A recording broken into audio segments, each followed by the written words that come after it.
There are moments in life that don't just hurt. They shatter you.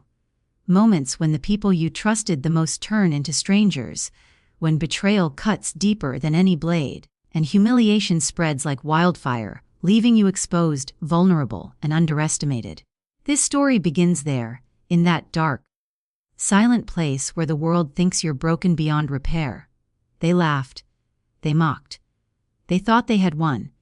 They didn't know that true power is forged in pain, that humiliation is the spark that ignites transformation, and that the quietest people often become the most unstoppable. She was betrayed by the one she loved most, humiliated by someone arrogant enough to believe youth and beauty were stronger than experience and wisdom. Every smirk, every careless word, every public display of disrespect became fuel. Fuel that would shape her into something they never expected. While they celebrated her silence as weakness, she was watching, learning, and planning. Every detail, every secret, every misstep they made was etched into her mind, becoming a weapon more lethal than any physical strike. This is not a story of immediate revenge. It is a story of patience, of strategy, of transformation. It is the story of a woman who refused to crumble under betrayal, who refused to beg, scream, or plead, and who turned the very humiliation meant to destroy her into the foundation of her ultimate power. What started as a moment of pain evolved into a journey of cunning, discipline, and psychological mastery. She would not just survive. She would rise. And when the world finally realized what she had become, it would be too late. This is a story of revenge, yes. But it is also a story of awakening, of reclaiming dignity, and of proving that the underestimated, the overlooked, the silenced, can become unstoppable forces. The world thought she was finished. The world was wrong. Stay with me. Because by the end of this story, you will witness how betrayal turns into strength, humiliation into power, and silence into the deadliest weapon of all. Humiliation is a spark that can ignite a fire so powerful it consumes everything in its path. For her, it began on a day that should have been ordinary, when the world turned its gaze, and, in that moment, she became a spectacle. Her husband's young lover, confident and reckless, didn't see her as a person with depth, history, and dignity.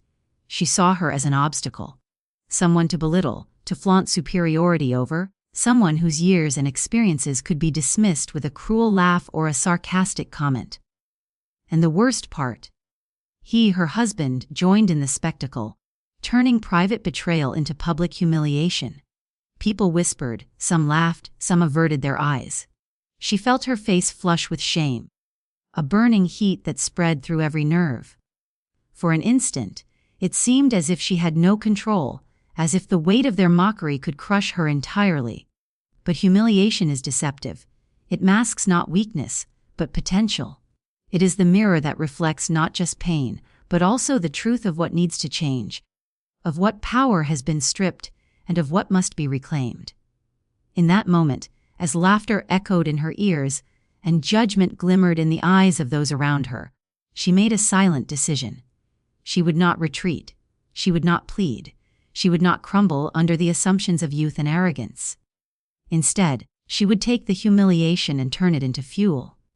Every whisper, every smirk, every mocking glance became a lesson etched into her mind. She memorized it all. The timing, the environment, the weaknesses revealed in their gloating confidence. She cataloged the mistakes, the overreach, the moments when arrogance became carelessness. Where they thought they were asserting dominance, they were planting the seeds of their own destruction. Pain became her teacher. Shame became her strategist. She realized that humiliation could either be a cage or a weapon, and she chose the latter. There was no immediate explosion of retaliation, no rash confrontation born of anger. Instead, there was observation. She studied every interaction, every conversation that had taken place. She noticed who was influenced by her husband's lover, who enabled the behavior, who ignored it out of fear or habit. She began to understand the social dynamics that had allowed this moment of public degradation to occur. Every detail mattered, the right word, the right gesture, the right timing. She began crafting her strategy silently, invisibly. calculating moves that would ensure she would never be humiliated again. Humiliation stripped her bare, revealing vulnerabilities she had ignored in herself. And when she faced that reflection, she saw not a broken woman, but a crucible. The fire of shame tempered her resolve, refining it, purifying it, forging something stronger than bitterness. She could feel the transformation begin, her mind sharper, her patience longer, her perception keener. She was no longer merely reacting to the past, she was preparing for the future, for a reckoning that would be precise, inevitable, and devastating in its effectiveness. She recognized that the world would try to write her story in that moment of shame, but she would rewrite it herself. She would transform humiliation into empowerment, public scorn into private mastery. By the time the initial sting of embarrassment faded, she had already begun to move in silence. She cultivated a calm exterior, allowing people to believe she had been broken, that the humiliation had succeeded. In truth, she was gathering strength, honing intelligence, and preparing a strategy that would ensure she was no longer a pawn, but the architect of the next chapter. The humiliation had ignited a fire within her, a fire that demanded precision, patience, and inevitability. It became clear that the very thing meant to weaken her had become the engine of her transformation. And from that day forward, she knew one unshakable truth. Humiliation was not the end, it was the beginning of her vengeance. It had awoken in her a power they had never imagined, a power that would not rest until she reclaimed every ounce of dignity and more, leaving those who had scorned her in a silence far louder than any scream. When youth and arrogance collide with experience and patience, the results are often underestimated. The young lover believed she held all the cards, the energy, the looks, the confidence of a world that rewards novelty. She moved through life like a whirlwind, dismissing warnings, ignoring the lessons that time etches into the faces of those who have survived betrayal before. Every smirk, every condescending comment, every flaunt of her physical advantage over the older woman was calculated to provoke, to assert superiority. But she misjudged the depth of the woman standing before her, the kind of resilience that only decades of triumphs, heartbreaks, and survival can forge. Underestimating someone seasoned is the first fatal mistake. While the young laughed, mocked, and assumed control, the mature woman observed. Every subtle flaw, every impulsive gesture, every hint of entitlement was filed away as ammunition. Whereas youth acts on emotion, experience acts on strategy. Whereas youth seeks instant gratification, experience understands timing, patience, and the slow, satisfying precision of calculated consequences. The seasoned woman knew the battlefield extended far beyond the narrow lens of the young lover's arrogance. Every whisper shared with friends, every boast in public, every attempt to humiliate in front of family and colleagues became a map of weakness. She noticed not just what the young woman did, but why she did it. What insecurities drove her, which vulnerabilities she was hiding behind confidence and beauty. And she understood that energy and beauty are fleeting, but intelligence, patience, and perception are timeless. The arrogance of youth creates patterns, and patterns can be exploited. The young lover, unaware that she was being studied, exposed herself constantly, through jealousy, through overconfidence, through impulsive behavior. In contrast, the older woman cultivated a calm, impenetrable exterior. She spoke softly, smiled when appropriate, and allowed the younger woman to overreach, to dig her own traps, to commit mistakes that would later become impossible to reverse. The contrast was stark. One woman moved with frenzy, emotion, and carelessness, the other moved with precision, intent, and clarity. It was a war of minds, and the mature woman had spent decades perfecting hers. She did not need to act immediately. She did not need to confront or attack. The young woman's energy was a liability, and every rash action she took fed the older woman's eventual victory. Seasoned resilience also thrives on long-term vision. The older woman recognized that revenge is not about momentary satisfaction, but about dismantling a life, a relationship, or a reputation with intent and foresight. She anticipated outcomes, predicted responses, and controlled the tempo of the unfolding drama. Every insult hurled at her became a brick in the foundation of her eventual victory. The younger woman, intoxicated by her sense of superiority, never saw it coming. Every attempt to intimidate, every smirk meant to wound, every casual dismissal became a misstep, a weakness, and a tool the older woman wielded silently, invisibly. By the time the younger woman realized she was trapped in a web she did not understand, the seasoned woman had already orchestrated the outcome.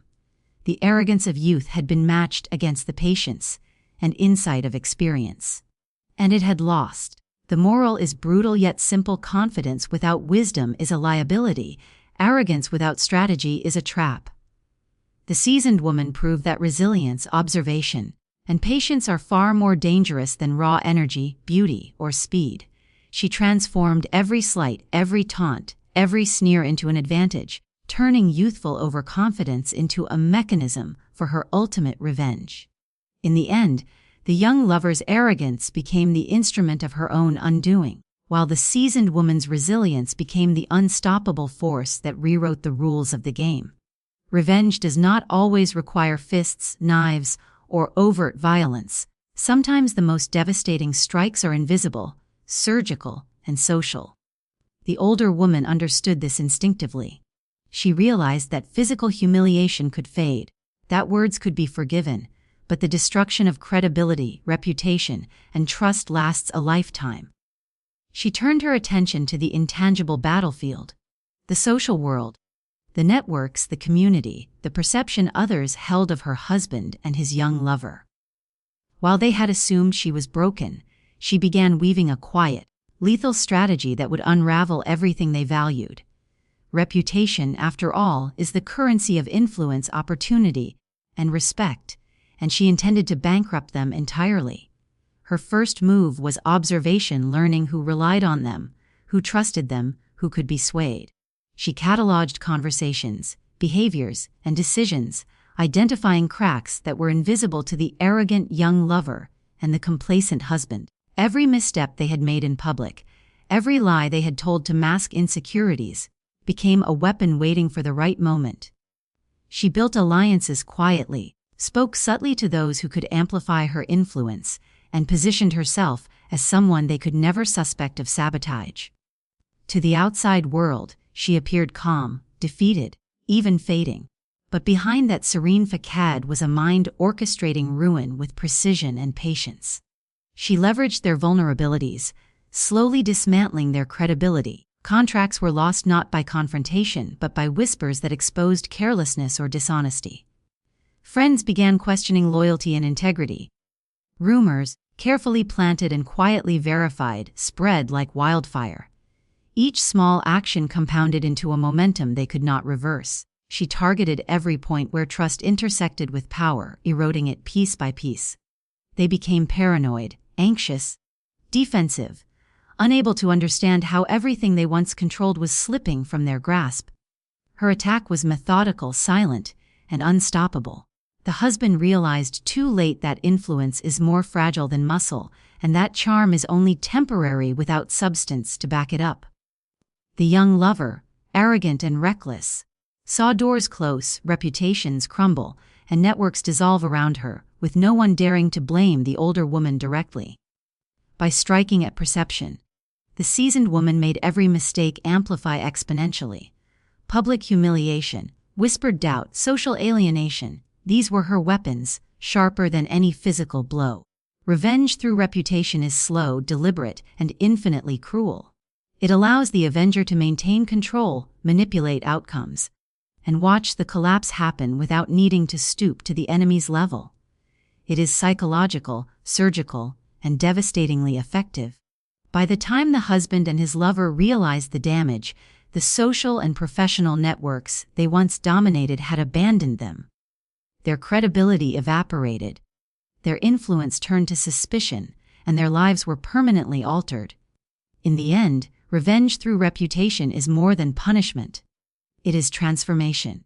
The older woman reclaimed her dignity, reasserted her power, and proved that intelligence, strategy, and subtlety can destroy arrogance far more completely than brute force. She became untouchable not by fists, but by influence. Her enemies fell not because they were weaker, but because she knew how to strike at the most vulnerable place, the perception the world held of them. And in that destruction, she discovered a deeper truth: real power is measured not in anger, but in the quiet, unstoppable collapse of those who underestimated you. Silence is not weakness, it is the weapon the world never sees coming. When the protagonist is shattered by betrayal, when her husband flaunts a lover half her age, when her community whispers behind hands and phones, she understands one thing: loud revenge is emotional, sloppy, and always punished. But silent revenge, cold, patient, and calculated, is unstoppable. She retreats not because she is broken, but because she is converting humiliation into ammunition. She learns to become invisible, to stop reacting to insults, to allow her absence to become an echo that unnerves her enemies. The young lover feeds on her pain, expecting tears, begging, confrontation. The husband expects an explosion. But she gives neither. She gives silence. And in silence, she becomes dangerous. Silence gives her access to the world they assume she no longer sees. When they think she is defeated, they speak freely, drop their guard, reveal vulnerabilities they would otherwise bury. In restaurants, she listens. In meetings, she remains quiet. In their home, she becomes the ghost they think they have already buried. She hears them argue about finances, watches the young lover slip into jealousy when the husband praises another woman at work. She observes the husband's desperation for validation, his fear of aging, his insecurity that he masks behind bravado and arrogance. She gathers all of it piece by piece, without a single scream or accusation. She stores proof, screenshots, messages, receipts, every lie, every credit card transaction, every moment of infidelity hidden under digital fingerprints they thought she was too broken to track. Silence trains her patience. Days turn into weeks, weeks into months, and every second is fuel for her long game. People mistake quiet women for weak women. They think heartbreak equals inability. They do not understand that silence is the space where strategy is forged. Every night she lies awake, not from grief, but from planning. She studies them, their routines, their patterns, the way they argue, how quickly the young lover becomes insecure, how proudly her husband dismisses her concerns. She sees cracks. Hairline fractures invisible to anyone who isn't looking, fractures that over time will break bone. She learns where to press, where to pull, where to wait. Silence gives her allies. Women who once pitied her begin to respect her. Old friends who thought she would collapse watch her stand tall. Colleagues she never spoke to whisper truths about the young lover, about her reputation, her mistakes. She doesn't beg, she listens. She doesn't announce her pain. She absorbs information. She builds alliances not through tears but through composure. A banker quietly explains her husband's reckless spending. A mutual friend shares screenshots of the young lover bragging about replacing her. A lawyer, divorced and hardened by his own war, advises her to wait, to gather, to let them trap themselves. And she does. She waits. Like snow accumulating on a roof, she allows weight to build until the collapse becomes internal and inevitable. Silence becomes her camouflage. She attends family dinners. She smiles at the lover. She shakes hands with the woman who will be destroyed by her own arrogance. She becomes the embodiment of still water, calm on the surface, unmovable in the depths. They call her weak. They call her old. They call her irrelevant. She lets them. Every insult is a rope they wrap around their own necks. Every display of arrogance, every slip of vanity, every careless boast is another brick in the wall she will eventually crush them with. Silence protects her from suspicion. They celebrate, thinking they've already won. They have no idea she is sculpting their downfall one quiet moment at a time. Silence, in the end, is not the absence of sound, it is the presence of control. She does not need to scream to be powerful. She does not need to attack to hurt them. She lets them believe she is broken, because only the foolish attack an enemy they think is alive. The wise wait until the enemy thinks the threat is gone. And when she finally speaks, when she finally acts, their world will collapse so quickly, so violently, that they will never understand how it began. They will search for dramatic events, angry confrontations, emotional meltdowns. But they will find none. They will look for noise when the truth was built in silence. True revenge is not about striking outward. It is about dismantling the foundation of the enemy's world until they collapse under their own choices. The protagonist understands that attacking her husband and his young lover directly would be predictable, emotional, and easily countered. Instead, she turns her focus inward, into the very dynamics that hold them together. She studies their insecurities, their fears, their vanities, and her weapon becomes subtlety. Every word, every look, every carefully placed suggestion is designed to sow doubt. She knows jealousy is a virus, ego is brittle, and arrogance blinds even the most confident. By planting seeds of suspicion and doubt, she turns them into unwitting architects of their own destruction. The husband begins to question the young lover's intentions. The young lover begins to resent his dominance and control. Every casual whisper, every manipulated scenario, every small revelation carefully timed, creates friction that escalates into conflict. What was once a united front crumbles from the inside. She does not need to confront them directly. Confrontation is emotional, visible, and easily deflected. Instead, she engineers situations where their flaws become undeniable to themselves. She leaks just enough truth to ignite their insecurities, guiding their reactions so that trust erodes and communication fails. The young lover, once proud and confident, begins to see cracks in the husband's loyalty and attention.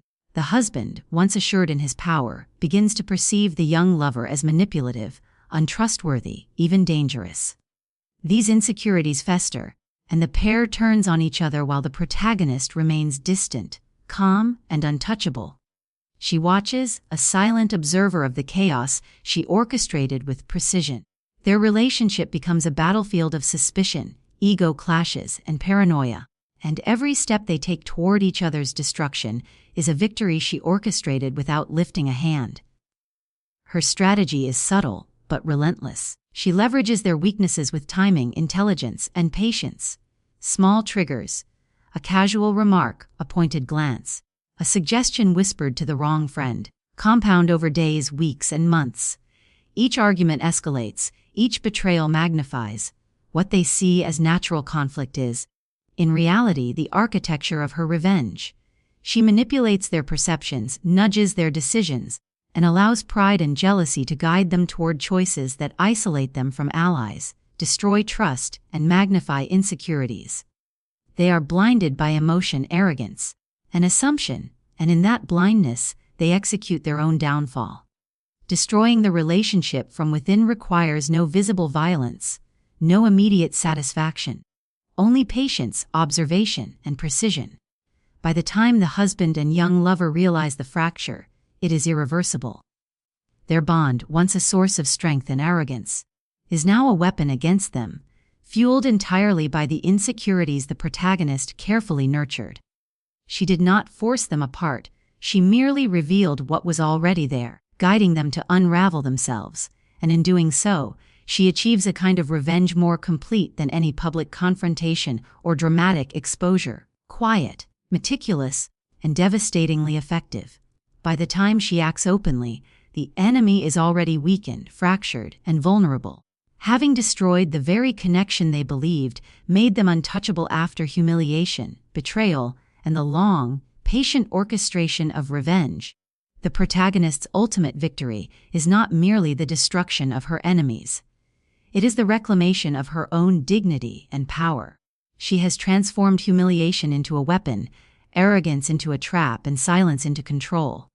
Every carefully plotted step, every manipulation of ego and insecurity, every moment of patience has prepared her to rise, not just victorious over them, but elevated beyond the scope of their cruelty. She no longer measures her worth by their opinions, nor does she define herself by the wounds they inflicted. She rebuilds a life defined by her choices, her strength, and her strategic intelligence, and in that life, the consequences of betrayal fall entirely on those who caused it. Reclaiming dignity requires more than revenge. It requires transformation. She invests in herself emotionally, financially, and socially. She strengthens relationships with those who truly respect her, invests time in her passions, and cultivates spaces where her experience, intelligence, and resilience are celebrated rather than mocked. She no longer fears judgment because she understands the fragility of those who once judged her. In rebuilding her life, she creates a framework so strong and independent that the collapse of her husband and his lover only serves as confirmation that her strategy, patience, and composure were correct. Every ally she has nurtured, every skill she has mastered, every opportunity she has seized becomes a monument to her regained power. Her enemy's downfall becomes inseparable from her rise. They experience public humiliation, social alienation, and professional setbacks, but she does not gloat openly. Instead, she walks through her world with calm assurance, her dignity intact, her reputation untarnished, her life richer and more fulfilling than ever before. Their collapse is measured, slow, and undeniable. The community that once cheered her suffering now watches her flourish. Their whispers, their envy, their regrets bounce harmlessly against the armor of confidence she has forged. She has become untouchable, not because she is vengeful, but because she is whole, focused, and strategically empowered. Reclaiming dignity also transforms her identity. She no longer reacts to humiliation, she anticipates it. She no longer fears betrayal, she recognizes patterns and exploits them. She no longer allows arrogance or youth to intimidate her, she leverages her experience and intelligence. Her power is quiet, formidable, and self-sustaining. The lesson is clear: true revenge is never just about hurting others. It is about rising so high, building a life so complete, that those who thought they destroyed you can only watch in disbelief. They are powerless to touch what has already been reclaimed. In the end, dignity is the ultimate weapon and reward. While the husband and his lover collapse under the weight of their own choices, the protagonist walks forward unbowed, untouchable, and free. Her revenge is complete, but it is also transcendent. She has won more than confrontation. She has won herself, her identity, and a life that their betrayal can never diminish. The world sees her strength, but only she knows the depth of patience, strategy, and inner fire it took to reach that point. Every humiliation, every slight, every betrayal has been transformed into a monument of power, self-respect, and unbreakable dignity. After months of patience, planning, and silent observation, the storm she had cultivated finally reached its climax. The husband and his young lover, once arrogant and untouchable, found themselves unraveling in ways they never imagined. Every lie they had told, every betrayal they had committed, every moment of overconfidence and cruelty came crashing down like a perfectly orchestrated avalanche. They looked around for answers, for someone to blame, but the architect of their ruin remained unseen, calm, untouchable. She did not need to scream, confront, or even step into their chaos directly. Her strategy had worked quietly, invisibly, with precision. They had destroyed their own relationship, burned bridges, and tarnished their reputations, all while believing she was powerless. And yet, the true victory was not in their collapse. It was in her rise. She reclaimed what they thought they had stolen: dignity, respect, and power. The humiliation that once threatened to shatter her became the fuel for transformation. Every late night of planning, every calculated move, every whisper and observation had forged her into someone unrecognizable to the world, and more importantly, unbreakable to those who once sought to break her. Her life, once overshadowed by betrayal and ridicule, now shone with confidence, independence, and undeniable authority. People saw a woman who had survived, who had risen above cruelty, and who carried herself with a calm that was more terrifying than anger. The husband, stripped of his power, could only watch as doors closed around him. The young lover, once proud, now faced the reality that arrogance and youthful overconfidence cannot withstand strategy, patience, and intelligence honed over years. And through it all, she stood tall, not as someone consumed by vengeance, but as someone transformed by it. Her enemy's downfall was a reflection of her resilience, her wisdom, and her unshakable control over her own life. She had taken a story of betrayal and turned it into a story of triumph. She had proven that true power lies not in reaction, but in preparation, in patience, and in the ability to rise when others are busy tearing themselves apart. This story is a reminder to anyone who has been humiliated, betrayed, or underestimated: you are never powerless. The pain, the betrayal, the moments where the world seems to mock your weakness, they are not the end. They are the beginning of a transformation that, if guided with patience and strategy, can turn your enemy's strength into their undoing, and your darkest moments into your greatest victories. If you felt the fire in this story, if you saw yourself reflected in her resilience, then stay with us. Hit subscribe and join a community that tells stories not just to entertain, but to awaken something fierce and unbreakable inside you. Every week, we bring real stories of courage, revenge, and empowerment that prove no humiliation is final, no betrayal is absolute, and no challenge is too great when you choose to rise. Don't miss the next story that will ignite your inner fire and remind you of the power that lies within patience, strategy, and self-respect. Remember, the real revenge isn't loud, it's lasting, and the strongest victories are the ones that leave you whole, powerful, and untouchable. Subscribe now and witness how ordinary people transform pain into unstoppable power, one story at a time.